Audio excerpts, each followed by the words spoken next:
प्रकाश। आज आपको मैं जो जानकारी दे रहा हूँ वो दे रहा हूँ मैं सल्फर के विषय में। तो ये सल्फेक्स हमारे पास है 80% WP की रेशो में हमारे पास सल्फर है। तो सबसे पहले ये जानना जरूरी होता है कि सल्फर क्या चीज है, उसके बाद ही आप इसका सही इस्तेमाल कर सकते हो, इसका सही प्रयोग आप कर सकते हो। जो यह सल्फर है हमारे पास न्यूट्रिशन का ये काम करता है। फर्टिलाइजर में हमारे पास ये आता है सल्फर, ये सूक्ष्म पोषक तत्व जिसको हम कहते हैं, ये सूक्ष्म पोषक तत्वों में आता है। तो अगर हमारे किसी भी फसल में, चाहे एग्रीकल्चर की क्रॉप हो चाहे हॉर्टिकल्चर की क्रॉप हो, अगर सल्फर की कमी हमारी जमीन में है, हमारे प्लांट में सल्फर की कमी है, सल्फर की कमी के कारण कोई डिजीज आ रही है, तो उसके लिए हम इसका इस्तेमाल करते हैं। वैसे न्यूट्रिशन में ही ये आता है, तो न्यूट्रिशन के लिए ही इसका ज़्यादातर इस्तेमाल किया जाता है। सूक्ष्म पोषक तत्व जिनकी हमारे क्रॉप को ज़रूरत होती है, माइक्रो न्यूट्रेंट और मैक्रो न्यूट्रेंट, ये बहुत जरूरी तत्व है। तो कई बागवान भाई जो इसका प्रयोग है बागवानी में भी कर रहे हैं, तो इसका ये अच्छी बात है, कोई ये बुरी बात नहीं है। मैं इसको स्पेशल इंसेक्टिसाइड नहीं कह सकता हूँ, मैं इसको स्पेशल फंगिसाइड भी नहीं कह सकता हूँ। तो अगर कोई फंगस वगैरह लगा हुआ है, इंसेक्ट लगा हुआ है, उसके लिए इंसेक्टिसाइड और फंगिसाइड की ही स्प्रे करनी पड़ेगी। अगर माइट वगैरह लगी हुई है तो उसके लिए माइटिसाइड की ही स्प्रे करनी पड़ेगी।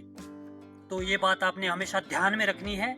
यह हमारे पास एक फर्टिलाइजर है और एज ए फर्टिलाइजर ही इसका इस्तेमाल किया जाता है। और दूसरी बड़ी बात है, तो यह हमारी क्रॉप को गर्माइश देता है, हमारी क्रॉप को हीट देता है। तो जैसे सर्दियों में इसको ज़्यादा यूज़ किया जाता है, मैंने तो ज़्यादातर इसको एग्रीकल्चर की क्रॉप में ही यूज़ किया हुआ है। जैसे सर्दी का मटर होता है, पाले से बचाने के लिए हम सल्फर का प्रयोग करते हैं ताकि पाले का असर ना हो, क्योंकि ये बहुत ज़्यादा गर्म होते हैं और हमारी क्रॉप को हीट देता है। तो इस बात का आपने ध्यान रखना है। हाँ, ये हो सकता है कि अगर प्राइमरी स्टेज में कोई बीमारी आने से पहले इसको आप स्प्रे करते हैं, तो जो इसकी कमी के कारण जो बीमारियां आती हैं, जो डिजीज आते हैं, वह निश्चित रूप से ही कंट्रोल हो जाएगी, वो निश्चित तौर पर ही आपकी जो क्रॉप में नहीं आएगी। और ज़्यादातर इसको हल्का फुल्का ये फंगिसाइड का भी काम करता है। कुछ फंगस वगैरह इसकी कमी के कारण लग जाते हैं। कुछ इंसेक्ट तो नहीं ये कंट्रोल करता है, बिल्कुल भी इंसेक्ट को ये कंट्रोल नहीं कर सकता है। थोड़ा सा रस्ट रुस्ट की अगर समस्या हो, अगर प्राइमरी स्टेज में ही इसका आप इस्तेमाल करते हैं, हो सकता है कि आपका जो रस्ट वगैरह है या फिर कोई माइट मूट है, हो सकता है कि वो प्राइमरी स्टेज में कंट्रोल हो जाए और आगे आने वाले समय में आपकी क्रॉप में वो बीमारियां ना लगें। तो इसको कितना यूज हमें करना है आपको मैं बता देता हूँ। तो यह मेरे पास पैमाना है, ये ड्यूपॉन्ट का पैमाना है हमारे पास। तो ये 15 ग्राम इसमें आता है।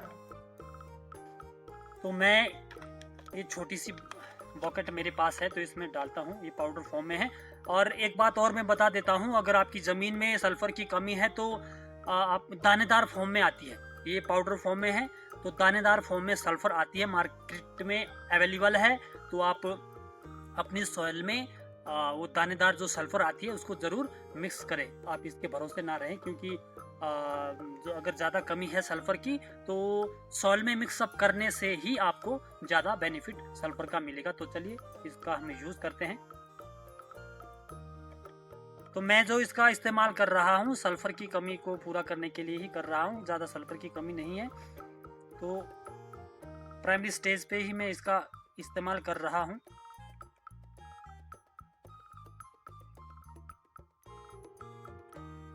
अपनी बागवानी की फसल में आप मास्क वगैरह ज़रूर लगाएं, मैं मास्क लाना भूल गया हूँ।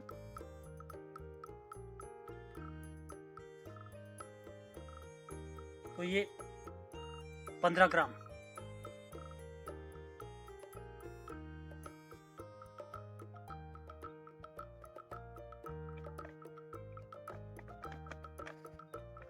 तो इसके लगभग आपने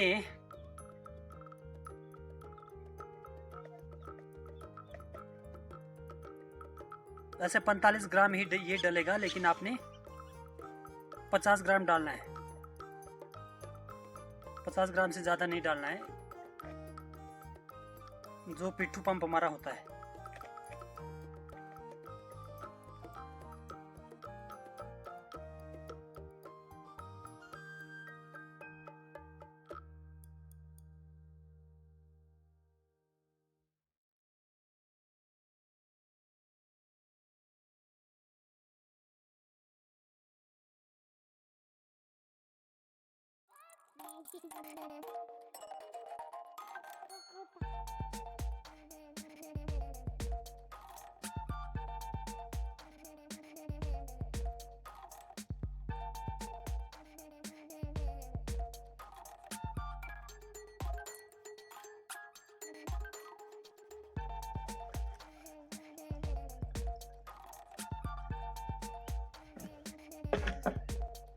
तो इस तरीके से जो है हमने लगभग प्रति लीटर वाटर 3 ग्राम की रेशो डालनी है स्प्रे करने के लिए। प्रति लीटर वाटर 3 ग्राम की रेशो डालनी है, इस बात का ध्यान रखें।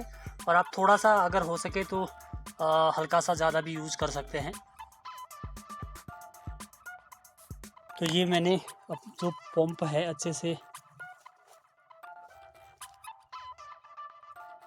भर दिया है, और अब मैं इसकी स्प्रे जो करूँगा अपनी हॉर्टिकल्चर की क्रॉप में करूँगा, जिसमें मेरे पास एप्पल के ज़्यादा प्लांट लगे हुए हैं, पेड़ के लगे हुए हैं।